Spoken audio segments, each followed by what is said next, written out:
Hello.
What's up, everybody? What is going on? I'm Peter Martin, and we are about to get this party started. Hey, what's going on? Welcome to You'll Hear It. Live Mondays, Q&A with you guys. Can you hear me? Can you hear me? I'm going to bring on Adam. Let's see if we can find him here. We're going to add. There you are. Yo, what's What's up? happening? What's going on, man? How you doing? Pretty good. Good. Look Good. at Good. us. You know what? I'm gonna try something here. Swap. Boom. How does that look? Ooh. Here, I'll turn this way. Wait, I'll turn this way. The way we look. Hey, what's going on? There you go. Hey. Hi, Yeah. Adam. How are you? Hey, Wait. No. how's it going, Hi, Pete? Adam. So we are here, and I gotta just adjust here because I actually can't hear you in my headphones. Why is that? I hear you out of the speaker. That's okay. I don't know. That's you know what? It's all good. Hold up. Why don't you talk? Tell the good folks what we're doing here.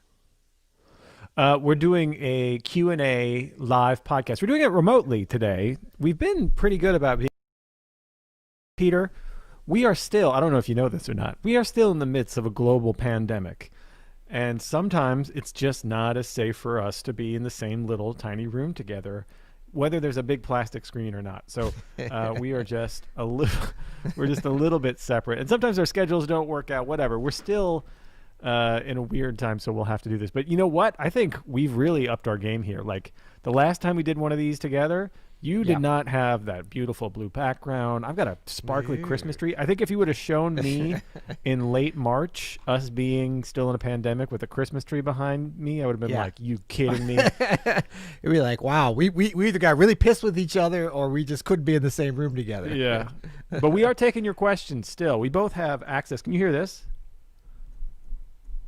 I cannot. You don't hear anything? No, but can you hear this? Yes. Oh, but Wow, I can't hear this. I can't hear myself play. Oh my gosh. How frustrating is this? This is awesome. This is awesome. Can you see this? Can't see any of this. It's No. so weird.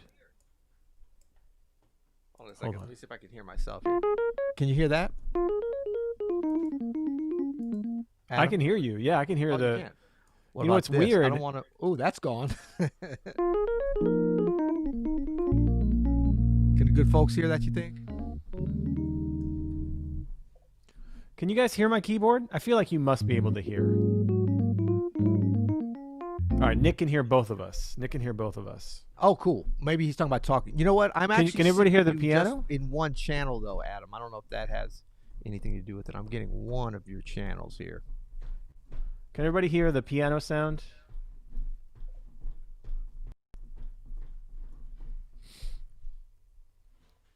No piano. Oh, come on. You know, it's weird, man. As I'm sitting here looking at my audio in your Ecamm, like what we're using here, I can see it when I play the piano. It lights up, and I don't Huh. understand why. It's very strange. Yeah, I'm just Very, getting very your strange. just you on left channel for some reason, which is, you know what? We'll take half of Adam if we can't get all of Adam. It's all good. If you want to tell me what to play, Adam, I could play it, I guess. Like say the notes or whatever. Adam is all up in my left ear though. All right, I'm gonna bring you down just a little bit. You know what? We're mixing as we go. That's how we do it. No piano. So strange. Just Peter piano sound, no Adam. So Cool. Peter's so audio odd. was fine. Um, hopefully our voices are good. That's where we're gonna drop the knowledge today anyway. Did you know that, Adam? How about this? Can you hear this? How about now? I'm trying all this different stuff.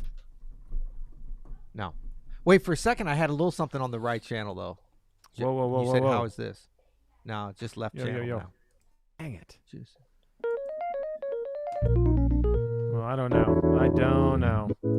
You guys could just sing together, says Colleen. I don't know about that. Yeah, we could. We could see what happened. Well, it's all right. Nobody wants to hear me play anyway. Come on, Ecamm, get it together. There you go.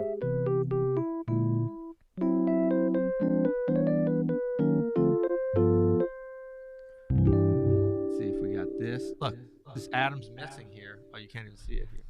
Look, I bet this you is can so hear this sad. now. Adam's empty chair there. That's your empty chair, Adam. Oh, I can hear a little bit now. Yeah, it's because I turned my speaker on. But you were getting it in both channels there for a second.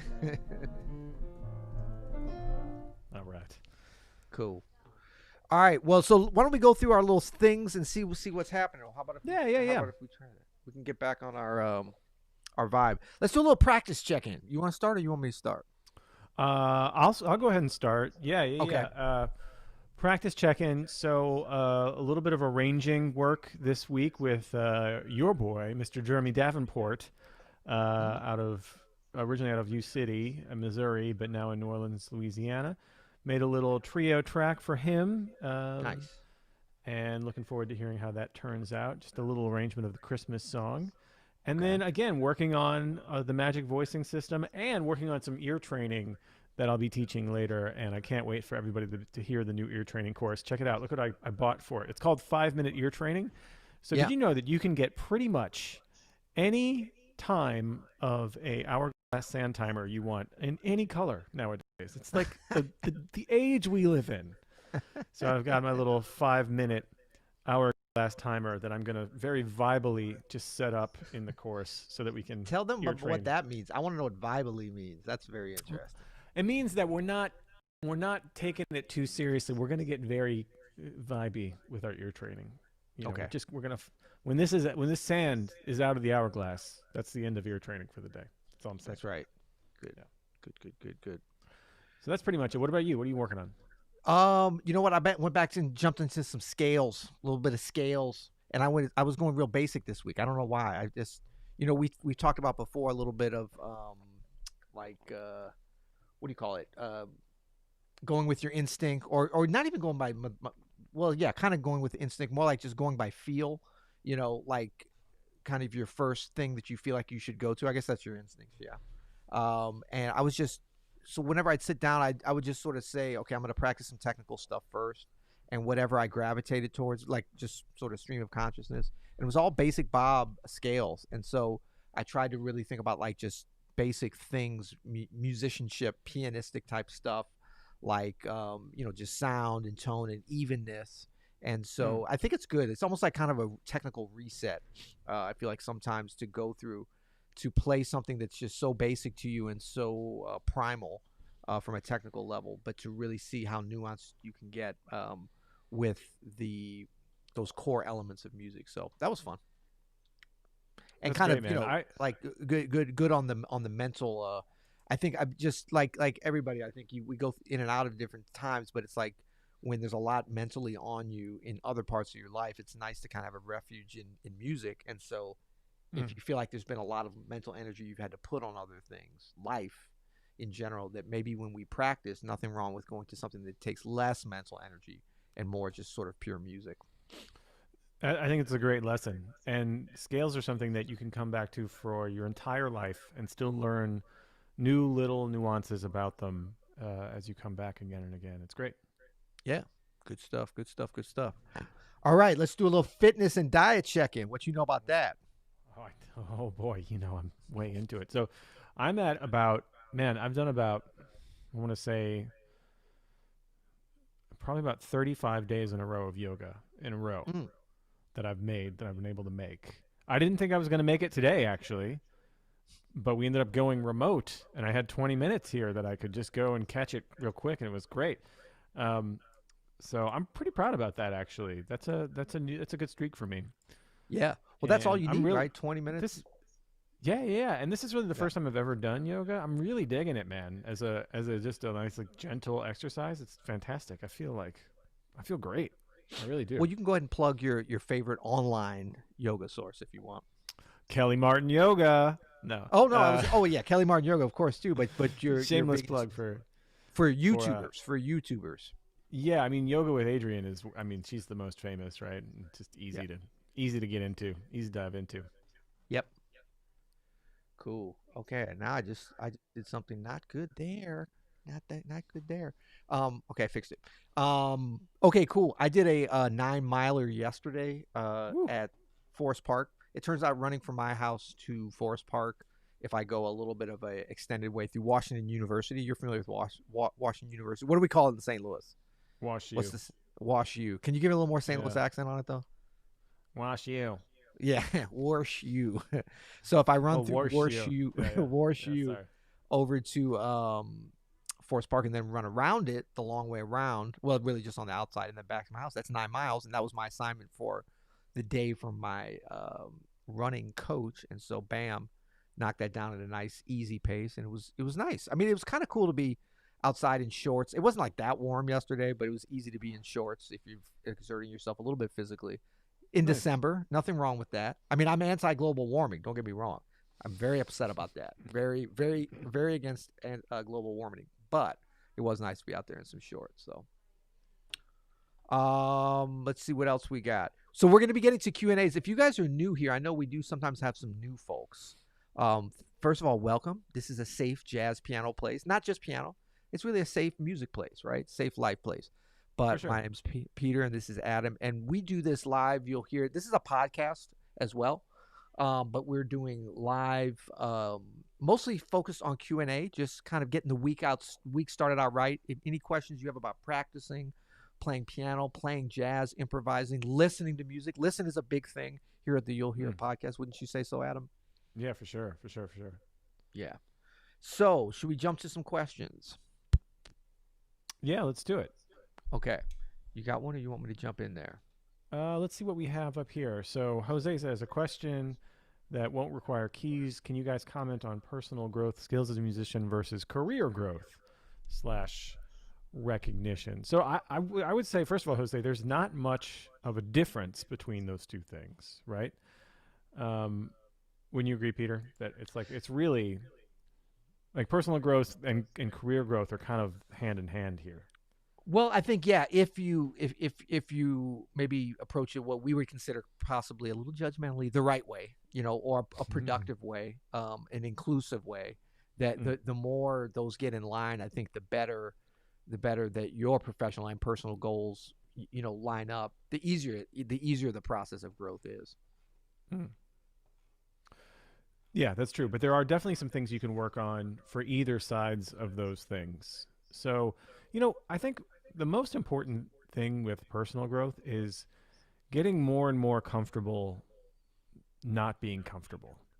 Mm. That skill is something that it's like, that's a never ending quest. I don't know about for you, but for me, it's like, just when you think like, okay, I'm cool with this thing, whether that's like a B major scale or playing in public or playing in front of a hero or playing in front of a huge crowd, or I mean, it's always going to be a new challenge, right? To be comfortable in the uncomfortable. The first time that you have to be on video playing or something like that, or the first time that the bass player gets lost, right? Like all Yeah. these situations are situations which are not comfortable. They're hard to prepare for. And I would say that like the more acceptance you can develop Mm. as you grow, that's really something that's going to carry you through in all aspects of not just your playing but your career as well. And then for career growth, the biggest thing that I've learned was really to actually have some kind of a agenda that is not fixed or set in stone, but you Mm. can really kind of map out. You know what I mean? That seems very ambitious, but it's really not to just be like, here's where I want to be in 5 years, right? Or 2 years or a year. Here's where I want to be in my career, like with my actual job. Like I want to be playing with these kinds of people, or I want to be doing this kind of thing, or I want Yeah. to be making more money at writing than at playing, whatever that is. To go about it with some intention, I think was a Yeah. lesson that it took me a couple of years to learn. But once I did, things started going pretty good. It's like it's funny enough, Peter, when you put some intention behind things. I don't know if you know this, Right. but things towards it's kind of lean towards that way. So, Yeah. Yeah. And so, I think one of the hardest things about being able to kind of put this sort of action plan that you describe, Adam, into place is accepting, even inviting, and certainly welcoming the inevitable stumbles, the mm, inevitable obstacles, the mistakes, the errors, the getting fired, getting knocked off. I mean, it can come in many different forms. In our practice, like we hate to fail at things because we want to see constant growth. It's just like human nature, and mm, you want to be productive and you want to feel like it's a straight line. Your development, it's like if you're mm, doing the dishes, it's like you want to get them as quickly as possible into the dishwasher, cleaned, and then out and stacked up again with the least amount of resistance. But unlike doing the dishes, learning an art form, there's not only the inevitable peaks and valleys, ups and downs, not only are those mandatory, they're actually the very substance of what makes ends up making you a meaningful artist, and mm, having the ability to say something in this music. And so you have to take, a big swallow of humility and swallow your pride. You have to be very humble. You have to accept defeat constantly. That's just part of it. And so it's easy to kind of intellectualize and say, well, of course, to grow, failure breeds later growth and success and everything. But actually going through it is a very emotional thing. It's very much tied to your self-worth, especially like sometimes you think, oh, well, when I get better, it'll be easier because I won't be failing as much.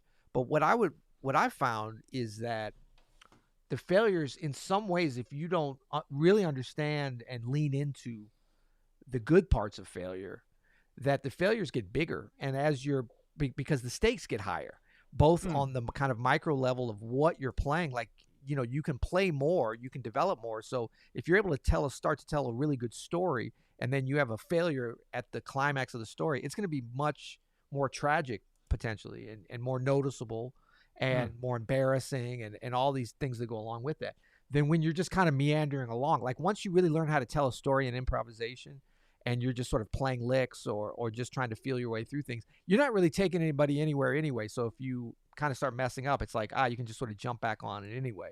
Again, so it's kind of like if you're Evil Knievel early career, and he's just like jumping over little bumps and stuff, no big deal. But what about when he's jumping over the Grand Canyon?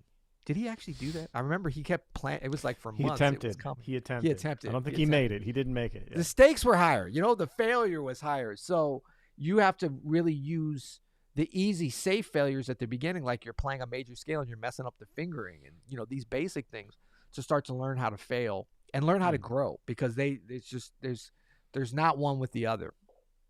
Totally true. And I think that's something that a lot of folks might be a little scared of, like, I'm gonna fail. Well, yeah, that's how you're gonna get better. That's the only way, Right. as a matter of fact. Like, we don't get better off our successes, we get better off of our failures, and there's no way to do that except to fail. And there's a added benefit then is that you develop the thicker skin for failure, and it just gets easier and easier and easier to fail, which sounds funny, but the more you fail, then the less you fail ultimately. It's an interesting dichotomy, but it's so true. And this all sounds very motivational postery, but it's actual, like, real world experience here, that if you just keep putting yourself out there, keep failing and learning from your mistakes, as long as you have an open mind, you're going to be fine. Yep.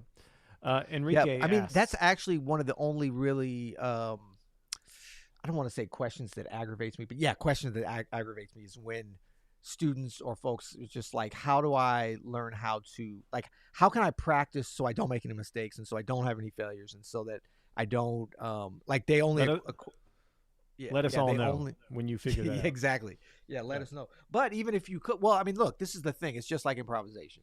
If you're doing that, then or if you're even attempting to do that, then you're not taking enough chances and your story's going to be lame. So there you go. Enrique asks, how important would y'all say scales are? Because you were talking about your scale practice, and now we're talking just hear about a little bit of scales. But Enrique, for me, scale practice can be some of the most rewarding and inspiring musical practice you can do if you do it right. And the key is to sort of get out of this idea of just sort of like a linear scales and in a boring way, and an old piano teacher slapping your wrists with the ruler as you do it. Learning the modes of the major scale, of the melodic minor, ascending scales, learning the modes and how they can work in every key is like, that is like step one of being a decent improviser. And so and actually that's a really fun stage to be in, because everything can be very exciting and you're like, this is that sound that I keep hearing, and I just discovered it's the Lydian dominant scale or whatever it is, and it's the same as the altered scale or whatever. It can be a very cool time. So I would say just stick with it if you're having trouble sticking with scales. I don't know, your question kind of implies, like, how important is it? Do I really have to do it? Like, what it is music theory and piano technique and a bunch of stuff all in one. So yeah, and I think it's actually, I'm cool with that question and good with that question, in that if it's coming from the place, which it sounds like it is from Enrique, that like you want to know that something that you're working on, that you can't fully, there's no way you can fully understand until you spent many years mastering that aspect of music and then trying to apply it and then applying it and then doing it in different ways. It's very hard to tell exactly how useful it's going to be. So like with scales, when you first start learning them, you can see certain applications where they're useful, but you're only like scratching the surface with it, because you have to wait for the rest of your musicianship to kind of catch up. You have to, ear training. We talked about earlier, being able to listen, being able to develop your vocabulary. Like it's a building block. So it's kind of like, how important are bricks to an architect? Well, when you're first going to architecture school, not very important, because you're not going to have any jobs yet where you're going to be like asked to construct a building, right? But you're already starting to think about it and like, visualize it. Even if you don't have all the techniques, there should be a certain amount of wanderlust and kind of wonderment in terms of like, wow, I'm going to be building something. And so like understanding how those bricks are going to be used. Wow, do I want to use those with some other kind of building materials and stuff? So I think that you want to be, thinking about the different applications of scales and like how they help you from a technical standpoint, but also from like a vocabulary standpoint, even before you can fully do it. So you might like listen to, a bebop phrase that somebody played and be like, wow, okay, now I hear some of that scale that I'm working on. I don't really know how to do it yet, but okay, I can hear that. So you start to know that the promised land is out there, but wow, I'm going to have to use this. And then it starts to kind of snowball after a certain point, because like once you are able to identify a pattern, and a scale is just a pattern in music basically, because it's a succession of intervals strung together. So once you start to pattern recognize, you start to see it everywhere, and you're like, wow, okay, this really is a building block. Because there's other stuff that you might learn in music that are just like around the edges, like, and they could be technical but also theoretical, like scales. Because that's the other thing you got to remember about scales. Super important, because they're not just about technique, they're not just about vocabulary. Like they're that's some of their big areas, but they're intertwined into so much of the music. And then there's so much like you couldn't really avoid playing parts of scales even if you tried to, because as soon as you put two notes together, it's part of some scale, right? Absolutely. Yeah. So I think that it's a very exciting thing, but you have to trust that they're going to become more and more, like the importance of it is going to be revealed slowly over time. So you have to put in the sets and reps before you really see the results, knowing that, that money, just like putting that money into the bank. I put $100 a month in. If you start when you're 20 years old, by the time you're like 65, what are you, a millionaire or something? Man, I wish somebody had told me. Oh no, somebody did tell me when I was 20. Everybody tells you that, and you're always like, I'll do it later. And then you wake up and you're because 50 you don't and you're like, what? Exactly. So, I mean, that's the same thing with this. Like, so if you do put in the time on those scales later on, you'll be drawing on that. Because it's like learning to ride a bike. Like, if you learn this stuff deeply, you're going to know it forever. You might need to refresh on it, but you know how to ride a bike. And they've proven this. People have been off of bikes for like 30, it's not just a phrase, Adam. It's a lifestyle. It's like they've been off of the bike for many years and they get back on and they remember how to do it. And you know what else? What? An elephant never forgets. I don't know how that ties in. That doesn't make any sense. Okay, Brian says, diminished scale usage. It's the same scale if you use it over a dominant seventh versus a diminished chord, right? I hear you referred to it as whole half versus half whole half. Does it matter? It does matter a little bit, but it is all the same notes, Brian. So, Peter, can I use you as my guinea pig here? Because I don't have it working. I still don't. I tried to. Can you hear that? Come on it. You got to get that right. You got to get it going to that right channel, broski. Oh, my gosh. How do I do this? No, just tell me what to play. I got you, man. We're partners. Okay, so play in your left hand, play F, A flat, B, and E. F. In my left hand? In your left hand, F, below middle C, F, A flat, B, and E. F, A flat, B, and E. There you go. I can hear that. Okay, now play an F whole half diminished scale over that. Right, so Brian, here's the whole half. It's F, G, A flat, B, C sharp, D, E, right? And as you notice, if he plays that voicing in the left hand of F, A flat, B, and E, that's an F diminished voicing, and you would use the F whole half. So the whole half diminished scale from the root can be used over a diminished chord, right? So the whole half diminished scale. So again, if you have, oh look, he's got the chordy. Oh my gosh, the cat. I didn't want to show off, but Okay, so play. Yeah, so there you go. What's happening? That's right. So F diminished chord, and then play that scale just above it, the F whole half diminished scale above it.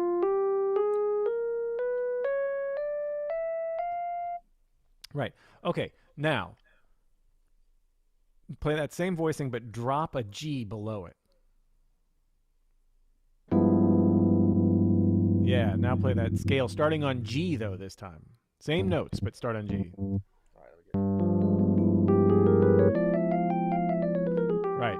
So this is how it becomes that F whole half diminished. If you just move it up and start it on G, it becomes a half whole diminished, and it could be used over a G 13 flat 9, as you see here. Same voicing, but if you put a G in the bass instead of an F, now it's a dominant flat 9 chord, and you can use the same notes, but you know it's just easier to think about it now as starting on G as a half whole diminished, but it sounds good as, you know, F diminished or G7 flat 9. And we've been working on this a lot over in the Daily Guided Practice session, and a few people are like emailing me like, I don't know what it is this time, but it's really clicked. And that's a good feeling, you know, because as complicated as it kind of seems at first when you're learning it here, like when you kind of lock it in, you realize like, oh, there's only 4 shapes for each one. Like that's all we got to do. Like it's just these 3 different patterns and we got it, you know? So good luck, Brian. And just keep at it, because once you understand diminished scale harmony, and it kind of becomes second nature. It gets really, really fun. Yeah. And I would just add that another way to look at it and kind of reasoning why it is different. Well, it's the same notes, of course, diatonically, starting in a different place. That's why Adam said start the same scale, but it started on a G instead. But it's the same thing like with learning the modes. So you've got like a C major. Let me see if I can do this here. You've got a C major. And if you go to the mode, the D minor, D Dorian, you might say, well, that's just the same as a C major scale. But when we're thinking about applications for improvising over it, it's very different, like how we even conceptualize and finger that scale. Because the important notes, scales are never like just sitting in a vacuum by themselves. Like it's always intertwined with the the arpeggios, the upper extensions, and these kind of things. So even though you're playing the same notes, and sometimes like with the diminished, we are generally going to finger them the same. I think for most of our fingerings, when we diatonically shift, we actually have the exact same fingerings. But still, we want to be thinking about them like that G as different than that F, where we're really highlighting that diminished pattern that lies within that when it's over an F diminished, as opposed to the G, where we're still highlighting the 1, 3, 1, 3, 5, 7, but then flat 9, sharp 11, and treating those as alterations as opposed to some diatonic diminished situation. That's right. Well, I hope that helps, Brian. It's very satisfying when we start to get it, especially in all the keys and through all of the different dominant chords you can use and all the different diminished chords. But don't get too caught up on it. It's just a sound after all. Right, exactly. He says, but it's the same scale, right? Doesn't matter where you start. I mean, for learning it and understanding it and fingering it and conceptualizing, I think it does matter. Would you agree with that, Adam? Yeah. I mean, it is the same notes, so that is something that makes it maybe easier to understand. Yeah. But understanding how it is from where it starts and how to use it against the chords is a different kind of thing.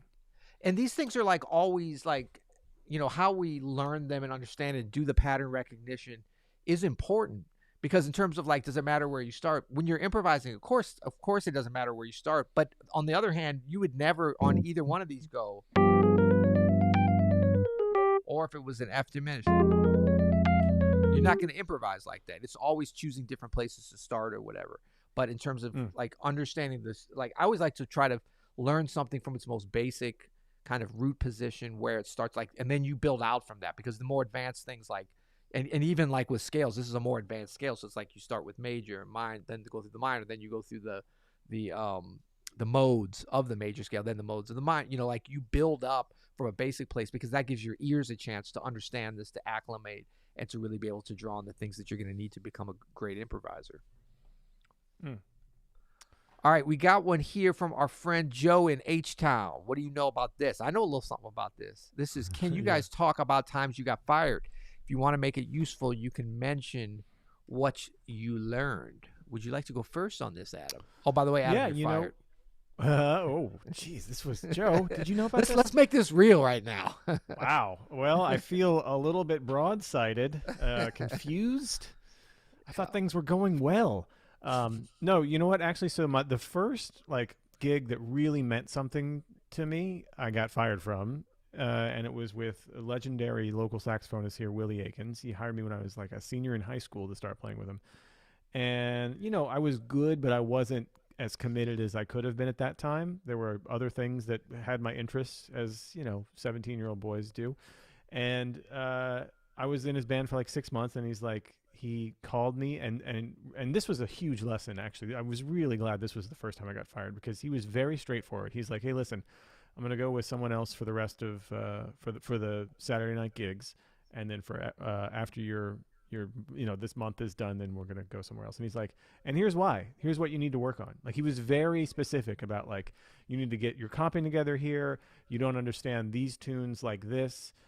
You are faking the funk on some of the Latin stuff, whatever. Well, I forget exactly what he said, but I remember he really took some time and gave me some really good feedback. And I started working on all that stuff that he was telling me about.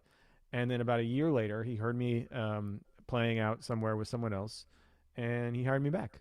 And I was in his band then for like 2 years and had a great time and got to play with some amazing musicians, great stuff, that I did while I was with him. And it was a great lesson of not only how to get fired and how to like overcome that feeling, because even as great as he was with it, it still felt terrible. You feel like such, Yeah. you don't feel great about it.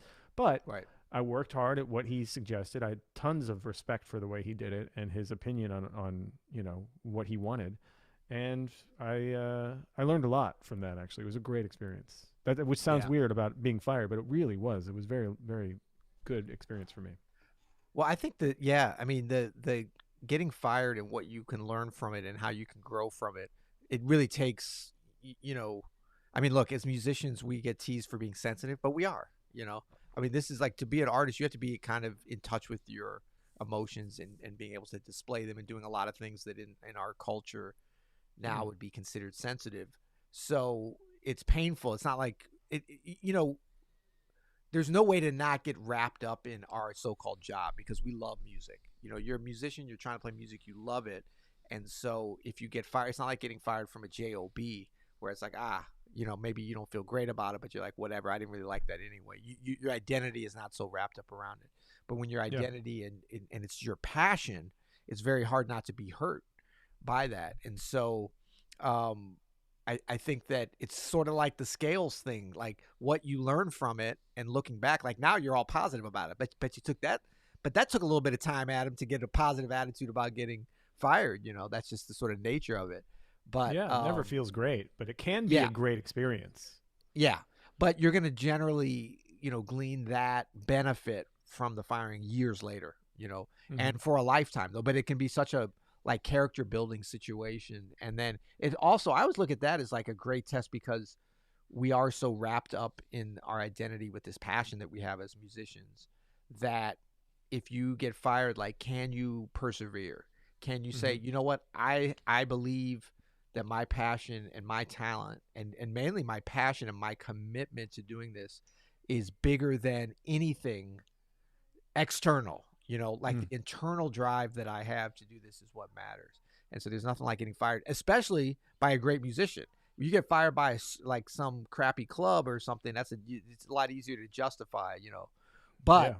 I would say for anybody that gets fired too, what Adam mentioned about Willie Aikens giving him specific things to work on, that's a good sign because that means he cares. That means he saw promise in you. And was a great musician and a great teacher. So that's Yep. somebody that it would be very disheartening to get fired by Willie Aiken and he just say, you're fired and nothing and no chance. It's almost like he doesn't believe there's any chance for redemption for you. And so I think that for people they get fired, and look, it's going to happen to everybody. It has happened to everybody, and it will happen to you. So if it's from somebody that's great, you have to find the silver lining. You have to find the learning. Like the later on learning will come, the growth and Hmm. development that you get from it. That's hard because you can't hold on to that for a while. But if they're saying something, and sometimes you have to ask them. Like not everybody's going to be as giving as Willie Aikens was, and just sort of tell you. So even if you're young, like if you get fired, you should always ask, never be so angry. I mean, I don't know. You could be angry if it's like not your fault or you feel like they don't know what they're talking about. But if you respect the person and you can get over your anger about the situation or your hurt or your pain, ask why. And actually lately I've been in a situation where I had to fire somebody and I can say that that's harder in a lot of ways than being fired. But I tried to like really think about the times when I was fired and released from different situations or not asked back. I mean, they're all just different forms of being fired.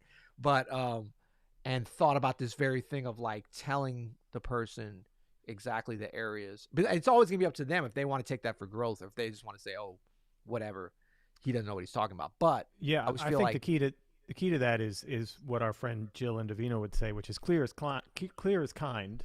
First of all, exactly, and then exactly. you don't it might be a situation where telling them like and here's why is a little not on point, but if you honestly do think that they have potential as a person and in their endeavors with what they're doing, Yeah, I think it's perfectly acceptable to be like, I hate to have to do this, and here's why I'm doing it. And Yep. I want you to, if you could take whatever you want out of that, but these are the reasons for me.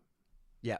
And then, always this kind of depends on the timing of it, but I found for me several times when one door closed, I was able to either the other door was sitting right there or I was able to kind of look for it. It sort of Mm. pushed me into the thing that I should be doing anyway, you Mm-hmm. know.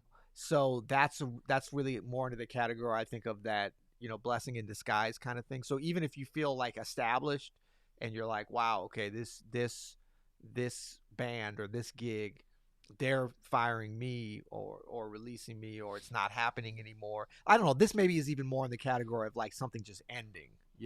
That's the other thing. It's not always just like you're getting fired. There's a lot of, gradients in between. I mean, I played in a band for a while and they were like, the band leader was like, oh, I'm going to end the band. And they didn't really say like, but I'm going to hire a whole nother band. I'm like, well, that's not really ending the band. That's just firing the rhythm section, isn't it? Yeah. So it's like a nice way. It's kind of like, well, you're fired, but don't worry. If you want a recommendation, we won't say you're fired. We'll just kind of leave it nebulous and up in the air. Like we But quote the thing unquote is ending. ended the band. Yeah. Yeah, the band's whatever over. this Now we have a is. new band that has the same name. Yeah, whatever this is gone. Yeah, That happens sometimes. huh? Uh, that happens. Hey, CJ Green has a question up here, which I'm so happy to do this because I can't play and I can Down I or can, up from what we just did? just down from what we just did. How do you learn to CJ. play what you're thinking? Lowercase CJ Green there. Okay, I'm looking. I'm a looking. How do you learn to play what you're thinking? So it's funny you asked this, CJ, because we just did on the down in the Daily Guided Practice session, which, by the way, I talk about a lot here. If you're an Open Studio member or you want to be an Open Studio member, we do practice every day live on Zoom, and then that goes to an app that you can practice with us. They're all guided practice sessions. They're like little workouts for piano. So CJ says, how do you learn to play what you're thinking? And we have a whole thing that we've been kind of working on over there for just this thing. I call it clearing the path, right? So we have this music. Ideally, we have music in our head, right? And so we want to clear a path that's from the music within us, within our heads, within our hearts, however you want to say it, out to our instrument, but ultimately really to our audience. So the instrument is just a conduit to this. I mean, it is an important part of it, but all of the machine is us and the instrument together, right? And it's the music that is in our head is the most important thing. How do we get it out with the least resistance possible? So facility on the instrument definitely helps. That's a huge help. And so some technical work and technical practice is necessary for sure to help get the sound that's in your head out. Some listening definitely helps, like getting a lot of sounds and being discerning about what it is you want to say.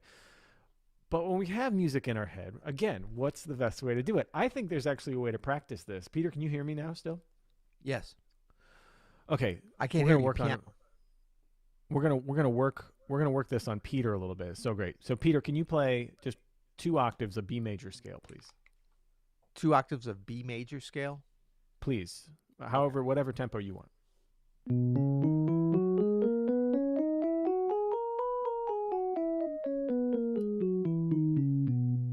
Okay, so you've heard that and you've heard yourself play that. I want you to do it again, but okay, you have a Rhodes sound there. I want you to imagine now the most perfect version of that scale being played, where everything is the exact same duration, the same volume. Your hands are hitting at the perfect amount of time, and you might even consider like, what would it sound like if one of my idols or someone whose sound I really love, like Herbie Hancock, especially if you're a beginner, this is very helpful. Like, what would it sound like if Herbie Hancock perfectly played this? So give it a shot, thinking of that sound before you play. Crucial, Peter. Yes. Don't try to make that happen. Just try to hear it. Oh. That's the exercise. Hear it as I'm playing? Or hear before? it just as you're playing. So as you're Okay. playing, try to hear what that would sound like. Okay.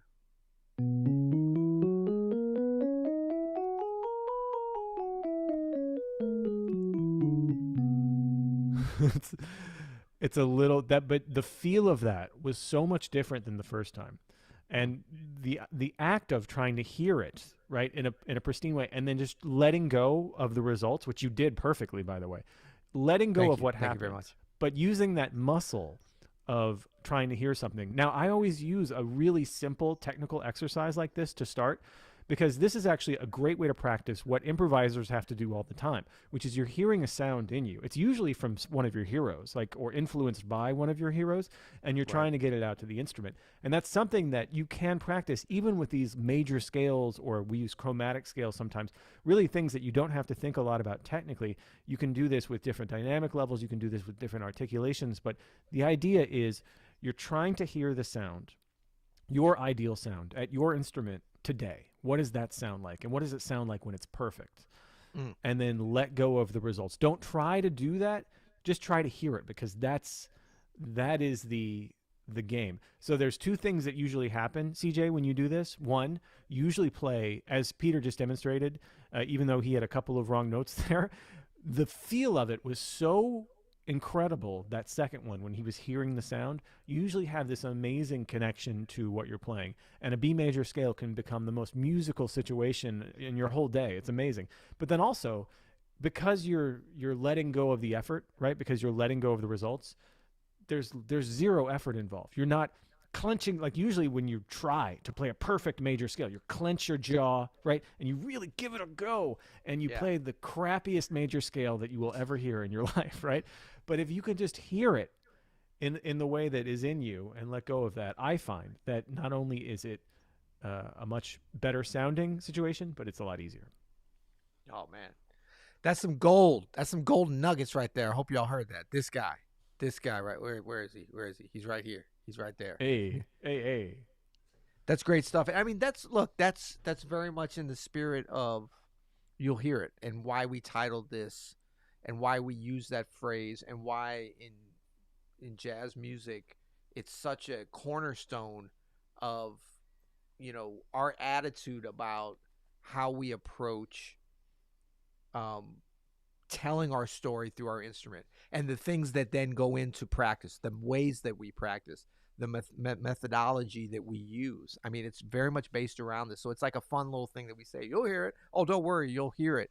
But really, it's like, I think we try to practice and listen to music and talk about music and just be a community of aspiring artists based upon this being the goal, that you can Right. say to each other, oh, don't worry, you'll hear it. Because that's such a great and freeing thing. And even like what I just did with mistakes with warts and all, it's like that's the whole point of you'll hear it. That's what failing at different things when you practice, and but still going for that same goal. That's what it's about. Like, we're going for a really big mountain here. We're trying to do Mount Everest, Mount Mitchell, Mm, Mount Kilimanjaro. We're not going for the that's little right. crappy hill in Forest Park. We already know how to do that.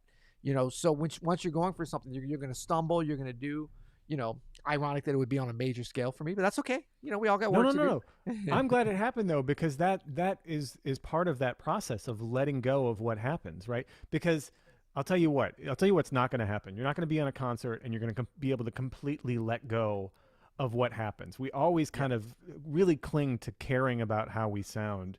But we're always working to really get out of the way of that. And that's all BS. And really, what is important is what we're hearing in the moment, with the people that we're around, with the other musicians on stage, with the audience that we're trying to connect with. So I think that act, right, of really trying to let go of what actually happens. Someone mentioned Kenny Warner here. Yeah, Kenny Warner has a little bit of a take on this too, of he has an exercise where you just put your hand on the piano and you immediately say, this is the most beautiful sound I ever heard. Kind of a similar situation. But what I like about the hearing the sound first is you can have a little more control, right? Because you can actually say, like, okay, what would it sound like if Keith Jarrett played this scale right now? To me, that is a very specific sound. And Yeah. I might never get close to it, but I think it's good for me to flex that muscle of Yep. what is it? What and it's also good to just think about, like, what is it that I want to play? Like, how do I want this major scale to sound, as opposed to just throwing your Right. fingers at it and praying and hoping for the best. To actually have a point of view is an important development as well. Yeah.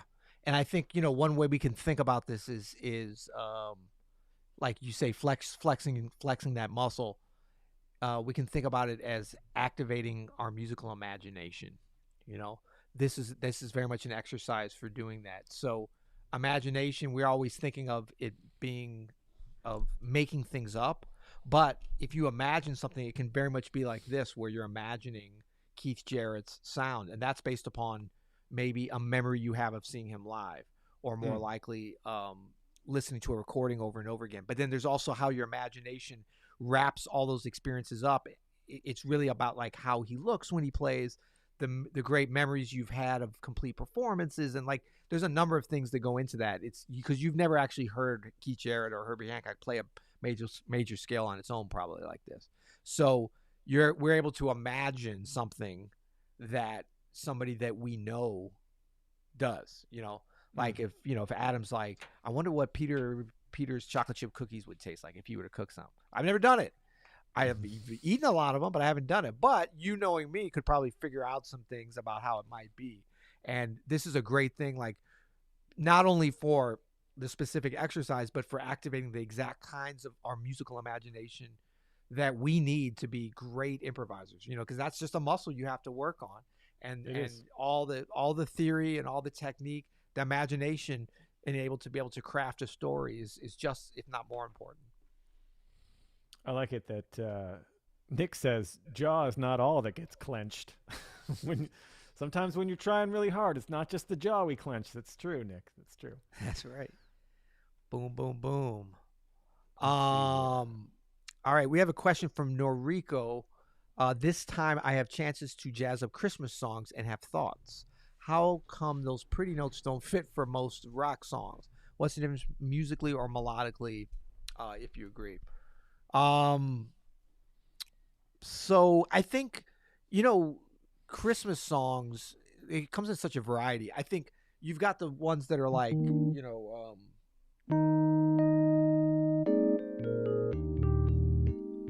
chestnuts, which to me is really just like a great standard. It's Mel Torme, right? Yeah, it is. Yeah.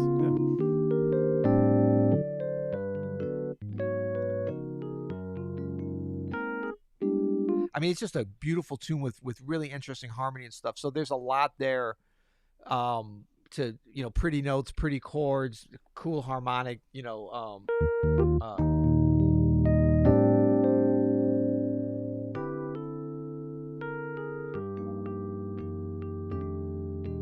just like any other kind of standard where you've got these great opportunities to play interesting things around something that's set there.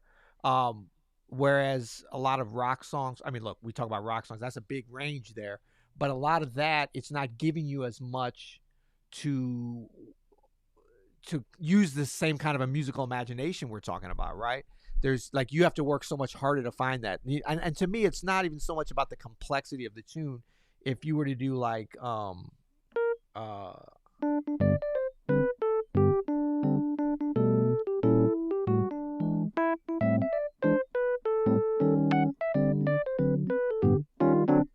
like there's not a lot to that tune. It's, especially when you take away the lyrics, it's just kind of, but you check out, Ella Fitzgerald or something singing, it's like they're able to find the nuance in that.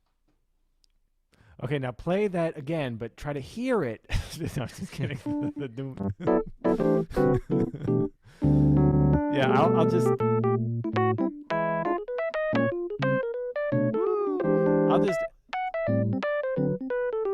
It's lovely. I'll just add here too, Noriko, that for the sound of a lot of rock tunes, ninths and 13ths just don't fit with the sound of the tune. And that's totally cool. If it's more of a triad based or even just seventh chords things based, that's also a sound actually that you can, in a language amongst itself.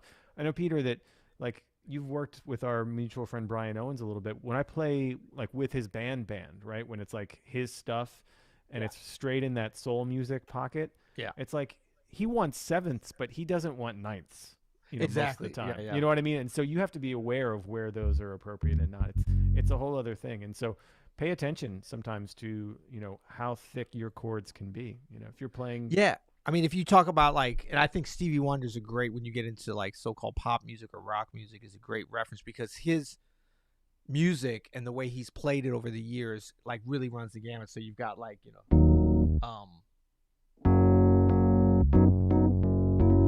oh no, that's Joe Zawinul. What am I thinking about? What's is but born in Hard Time, Mississippi. Yeah. Like there's a lot of blues in there, but there's not necessarily like sus or sharp 13 and all that kind of stuff, or even 13. It's just like, but you've got that.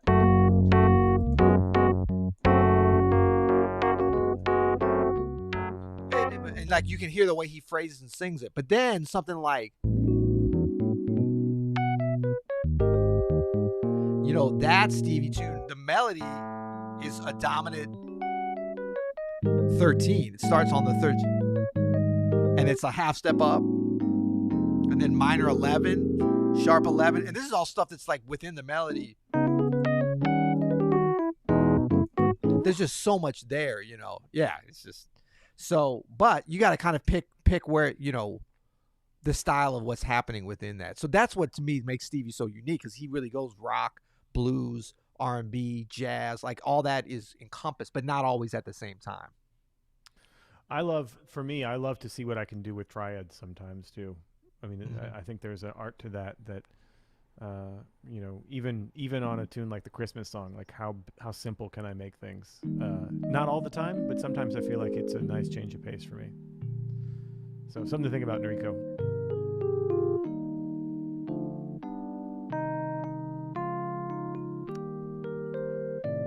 Right. Is that too many tries? Sorry. Wow. Wow. Listened yesterday to an older podcast of yours about bebop enclosures, which blew me away. Can you talk a bit more about that? What about the rhythmic aspect of it in particular? Thanks. Well, I got to tell you, my friend Adam Maness is a master of the bebop enclosure. It's not a great endorsement. It's not. When you do it like that. Wait, hold up a second. See, I gotta hear myself.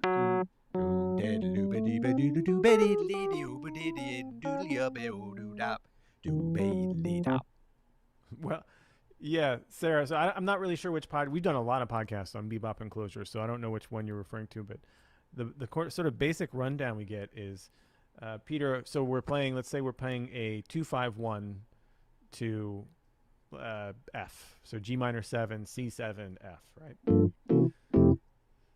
So the rhythmic aspect, I think, can be an important part of this, but it's really set with how many notes are in the enclosure. So if on our G minor 7, Peter, you start by, we'll do our classic bebop thing, right, where we mix a broken 7th chord with an enclosure. So do from the top down, start on, do like a broken G minor 7 chord, F, D, B flat, G going down. Yeah. And then we'll do this enclosure around G then of F sharp, A flat, F sharp, then G.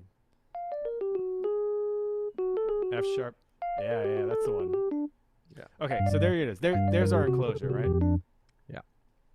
So with that, depending on, like, so if Peter switches that G minor 7 chord, if he switches it to just like a G triad, now that enclosure is starting in a completely different place, right? And so now it's going to have a completely different feel against the time. Right? And look, he's doing different stuff off of it because he's feeling it in a different way. So that's kind of the first thing, is you can really get a lot of mileage out of the same enclosures just by where you stop and start them. And it's really, really helpful to stop and start the 4-note or 3-note or 2-note enclosures in different spots and know how those feel. Like it's a whole other feeling. So it's helpful to practice. And this is where you can get a lot of mileage. You can get a whole practice session on a one enclosure and one key, just practicing it in different ways, different timings, you know? So, Adam, you're saying this is a lot of mileage situation, not a YMMV situation. Interesting. Yeah, your mileage is not going to vary. It's going to be extensive. We're going electric car on this bad boy. My little Fit that I've had since I was in my early 30s just hit 100,000 miles as we were going to get our Christmas tree the other day. Awesome. I love that little car, man. It's the best car ever. Fun fact about Adam, in case those of you that are always yearning for more insider information, I don't think he'll mind me divulging this. Right before he got his My Little Fit, he used to play with My Little Pony. I mean, not My Little Pony, with a My Little Pony. Uh-oh, he's gone. He's gone. He's blushing. I'm out. I'm out. Did you Every just call 30 it a minutes My he Little leaves. Fit? My Little Fit. He used to play Oh with my god. his My Little Pony, which was fun. Yeah, and on the enclosures thing, one thing to think about too is, I don't know. To me, that one that you gave, so uh, when they're kind of lopsided, like they're enclosing one note on the bottom and two on the top, or vice versa. Like, it's always been more interesting to me than just you know one note below, like one below, one above, and now we target. We are robots. To me, it's more like, I don't know. There's always rhythmic things and different ways to play with it, but to me, it's more interesting when it's a little bit lopsided, and it leads to more interesting syncopations when you link it up with rhythms. Does that make sense? It does make sense. Yes. Okay. Yeah, but there's several versions, and you can link them all up. It's great. Yeah. So, Is this still like a enclosure if you did like? Wait, no. How much can you enclose it? Help! I'm trapped. What's Jeff Keezer's thing? Where's your friggin' target note, man? Yeah, right. Can I ever get to Target? Clean up on aisle 7. Bad use of the enclosures. Can I take my My Little Fit to Target and buy My Little Pony? Get you the My Little Pony. That's right. We are right up against our deadline, which is not a hard deadline. We like to be flexible with this, but we would just like to say, if you're enjoying this, give us a thumbs up. Give us a like. Is that too much of an ask? That's not too much of an ask. I'm gonna give it a thumbs up right here. Can you do that on the YouTube? Yeah, I just did. Yeah, thumbs up.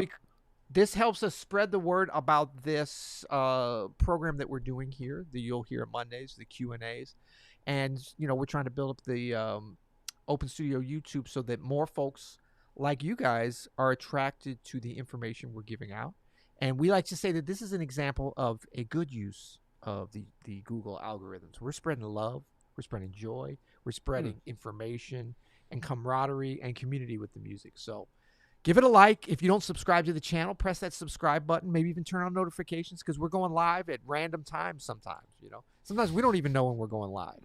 We might go live here in another 10 minutes again. You don't know. Oh, you know what? We may. Yeah, you better put your subscription, put the notification bell on, the thing that looks like that, because we actually may, because we got some recording to do next. Did you know that? We do. We gotta do 2 more episodes. We might go live again. So if you have more questions, you never know. That's right. Plus, I forgot to record this one, by the way. Is this a good time to tell you? Excellent. So we're gonna be going live for a while. Woo! Sorry, I didn't want to tell you earlier, because you'd go dark then. Let's see, Sorry. Peter. Andrew, use the YouTube video for the audio, please. Right, Peter. Can you please give us a "You're Fired" story for a thumbs up? LOL. Didn't I give a "You're Fired" story? Oh, they want like specific names. Who fired you? Yeah, like they want to hear like Peter got fired by Joe Henderson in 1985 when he was a pup. Hey, how old do you think I am, man? Dang. I said a pup. Huh? I said a pup. Yeah. I don't actually remember. I definitely have been fired, but I'm serious. It must have been so traumatic that I blocked it out. So you're gonna have to turn on the notification so you can hear it on the next episode. How about that? That's good. Oh, that's one more thing that we didn't do that we started to work into our things, which is wins of the week. Give me your win of the week. Or am I putting you on the spot, Adam? Yeah. Oh, this is okay. It is a little bit on the spot. Let me think about here. The win of the week. What, and define the win of the week, because I feel like it can be anything. And you were like, I didn't even think about it, but I'll get more organized for next time. But actually, I'll throw mine out there. Give you a chance to think about it. Okay. I used to be a basketball coach. I don't know if you knew about this. I had a career as a youth basketball coach. I was sanctioned by the state of Missouri. I passed a background check, because you're required to do that if you're coaching little kids. So as far as that's concerned, I was sanctioned by the state of Missouri. And I had a nice little team. I actually coached 2 teams.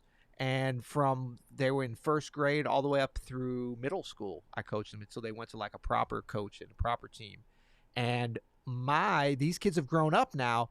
My first basketball coached kid just signed a verbal intent to play at McAllister College in Minnesota basketball hoops next year. So That's gonna be that's like my first b-ball six. I don't just coach music and piano. I coach basketball too. So You did I that, don't. dude. What? You did that. I did. Yeah, I he feel didn't like do you should nothing. take credit for that. I'm taking credit for it. So big congrats to Marcus and all that good stuff. Boom, boom, boom, boom, boom, boom. Oh, that's funny. Peter was a basketball coach and Adam used to be a jockey. Hey That's now, funny, hey Joe. now. Oh, all right. Well, thank you guys for being here. We invite you here. We're here every Monday, uh, 3 p.m. East Coast time, right here at the Open Studio YouTube channel. You got anything else, Adam? I'm all good, man. Thanks everybody. Great to see y'all. All right, riff for a second so I can load up this this movie here, my friend. Oh, here we go. So You'll hear it. Oh, wait.